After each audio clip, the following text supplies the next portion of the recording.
4-5 నెలల క్రితం జరిగిన సంఘటనల మీద ఫిర్యాదు వచ్చినప్పుడు 4-5 నెలల కింద ఎక్కడెక్కడ సంఘటనలు జరిగిన వివరాలు సేకరించడం కొంత సమయం పట్టదా? ఇప్పుడు నిన్న జరిగిందో మొన్న జరిగిందో, నిన్న మేము ఎక్కడో వెళ్తే మా మీద ఇట్లా దాడి జరిగిందంటే ఆ విచారణ వేరు. December 31st నైట్ ఇక్కడ సంఘటన జరిగింది, October so and so date నాడు ఇక్కడ సంఘటన జరిగింది, ఆగస్టులో so and so డేట్ నాడు ఈ సంఘటన ఇట్లా కొన్ని వాళ్ళు కోట్ చేస్తున్నారు. 4 నెలల వెనక్కి వెళ్ళి జరిగిన సంఘటనలని సేకరించాలంటే మేము టెక్నాలజీని వాడాలి. టెలిఫోన్ టవర్స్, అమ్మాయి అబ్బాయి టవర్స్ ఒక దగ్గర ఉన్నాయా లేవా సిగ్నల్స్, లేకపోతే ఎక్కడైతే వెళ్ళిందో అక్కడ ఏమైనా సీసీ కెమెరాలు ఉన్నాయా, అక్కడ ఏమైనా ఫుటేజ్ ఉందా? పోలీస్ విచారణ అంతా ఓకే. అరే మరి అంటే మీరు సింపుల్ గా ఎందుకు అర్జెంట్ గా తీసుకొచ్చేసి కోదండం ఎక్కించి కొడతలేరు, సంజయ్ కొడుకును ఊరేస్తలేరు? ఈ అంటే ఏమంటారు, ఇది ఇది ఎట్లా ఆన్సర్ చేయాలి? నేను దాని గురించి ఎక్కువ డిస్కషన్ ఒకటి జనరల్ గా ఆన్సర్ చేయాల్సింది ఏంటంటే, భారత హోంశాఖ మంత్రి కొడుకు కేసు అయిన తర్వాత పారిపోవడం ఏంటి? అది చాలా తప్పు.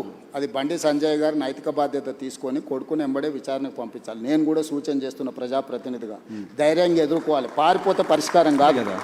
నేను బండి సంజయ్కి సూచన చేస్తున్నా. బండి సంజయ్ కూడా కష్టపడి కింది నుంచి కార్యకర్త నుంచి అక్కడికి వచ్చిండు.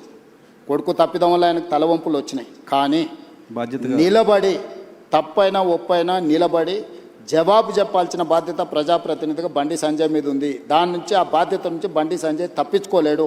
నేను ఈ వేదిక మీద నుంచి బండి సంజయ్ గారికి సూచన చేస్తున్నా, తక్షణమే నీ కొడుకుని తీసుకొచ్చి పోలీస్ స్టేషన్లో నువ్వే అప్పచెప్పు.